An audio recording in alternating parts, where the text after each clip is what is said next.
Every fear you have, your body knew how to feel before you were born. The snake, the drop, the dark, the growl in the grass. You never had to learn any of them. You just knew. Except one. You're walking the coast the way your people always have. Hills at your back, a river you know by name. And then the land runs out, and in front of you is a thing with no other side. Water, moving, roaring, going out and out until it becomes the sky and keeps going. And for the first time in your life, your body has nothing to give you. No instinct, no rule, nothing. This isn't a story about the sea. It's about the first thing you were never built to understand, and what it did to the ones who couldn't look away. Your mind lived by 3 rules, and you're about to watch the water break everyone. The first rule is the quietest. You can always see where a thing ends. Your whole life, distance made sense. A tree is that far. That hill is a morning's walk. Your eyes had things to grab, a rock, a bend, a shadow, and from them, your mind built the world. Now look out. There is nothing to grab, no rock, no bend, no end, just the same flat shining nothing, all the way to a line that curves away from you. And your mind starts to lie. The water looks close enough to touch, and it also looks so far it makes your chest go tight, both at once, and you reach out a hand and you cannot tell. Is that edge a stone's throw away, or a life away? We still see this happen. Take someone who has lived their whole life deep inland, someone who has never seen more water than a river holds, and walk them to the coast. Grown adults. Some go silent, some weep, and some feel the ground tilt and have to sit down, sick and dizzy, from nothing but looking. That's your ancestor on that beach, except no one warned them, no one had a word for it yet. You'd think the danger was drowning. It wasn't. The first danger was that you could no longer trust your own eyes. The next rule is louder, much louder. Sound means something is happening. Every noise your ears were built for is an event. A snap in the branches means a body moved. A cry means a hunt or a warning. Something starts and you turn toward it and you name it. Now listen. The ocean roars, but nothing is happening. There's no snap, no start, no moment to point to. Just a wall of sound with no edges, rolling over you and never once stopping to let you think. You wait for it to end so you can hear the real danger coming. But it never ends. Night falls and it's still roaring. You lie down and it's inside your skull. You have spent your whole life reading the world by its sounds, and here is a world screaming at you all night long and telling you nothing at all.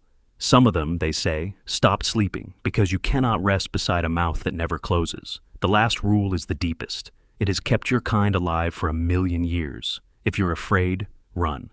So, the fear comes, your heart goes, your legs load, and there is nowhere to run. You can't fight water. You can't outrun a thing with no edge. You can't even find where it is to get away from it. Every alarm in your body screams at once, and everyone points at nothing you can do. And here, something breaks. Some of them never left that beach the same, because a fear with no snake to kill and no cliff to back away from doesn't leave you. It just sits, cold, staring, with nowhere to go. That staring dread is the thing no animal beside you can feel. And it's where you stop being just an animal, because you can't run and you can't fight. So you do the one thing nothing else on that shore can do. You make it a story. You give the water a face. If it moves, it wants something. If it roars, it's angry. If it goes calm, you must have pleased it. And the thing with no other side becomes a someone, a god beneath the waves, a serpent circling the world, a giant whose mood you can read and beg and blame. And here's the strange part. It works. Not because the story is true, the water has no face. It never did. But a monster you can name is a monster you can stand next to. The unbearable becomes bearable. The blank horror becomes a thing you can whisper about around a fire and hand to your children and live beside. We call those old stories primitive. They were the opposite. They were the first tool humans ever made that you cannot hold in your hand. A story strong enough to stand where the mind alone would have snapped. And once the water has a face, something turns. You stop only fearing it, and you start to wonder what it's hiding.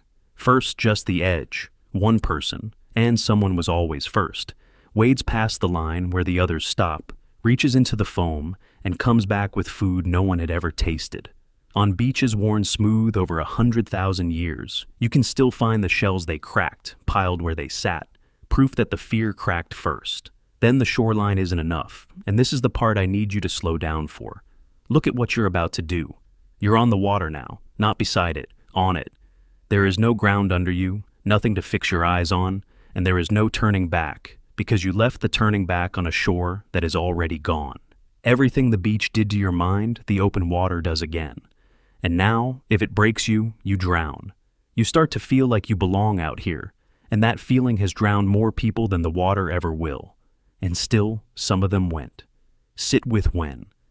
Barely a breath after humans first stood frozen on that sand, some of them chose to sail straight into the thing they had every reason to fear, no land in sight, toward a place they could not have known was there. We can prove it happened. To reach Australia, people crossed open sea, 65,000 years ago, out past the last of the land, into nothing, on purpose. Nobody made them, no God ordered it, no famine chased them off the shore. So why? Here's the turn nobody sees coming. The ocean didn't cure their fear, it did something worse. It taught them to want. Think about it. Before that endless water, there was no such thing as the other side. The world was only ever as big as the far hill you could see. Then a thing appeared with no far side at all, and for the first time in the history of your kind, a question opened that had no bottom. What's out there? That question never closed. It's the same itch that put the first foot in the foam, and the first boat on the swell, and every foot on every unknown shore since. The ocean didn't just scare your ancestors, it gave them a hunger that nothing on solid ground had ever lit, a need to know what's past the edge, and you were still carrying it. They never conquered the sea. Water doesn't lose. What they did was stranger. They took the one fear the body couldn't teach them and turned it into the one hunger the body can't put down. And then they handed it to you. Today you cross that same ocean at 40,000 feet, bored, a screen in your lap, feeling nothing. But that calm isn't yours. It was made for you, on a shore you'll never find, by someone whose name is gone, who stood where the land ran out and swallowed the whole weight of it so you wouldn't have to. But go stand on a beach. Look out to where the water turns into sky, and feel that small pull in your chest, the part of you that wants to know what's out there, even now, even though you already know there's nothing but more water.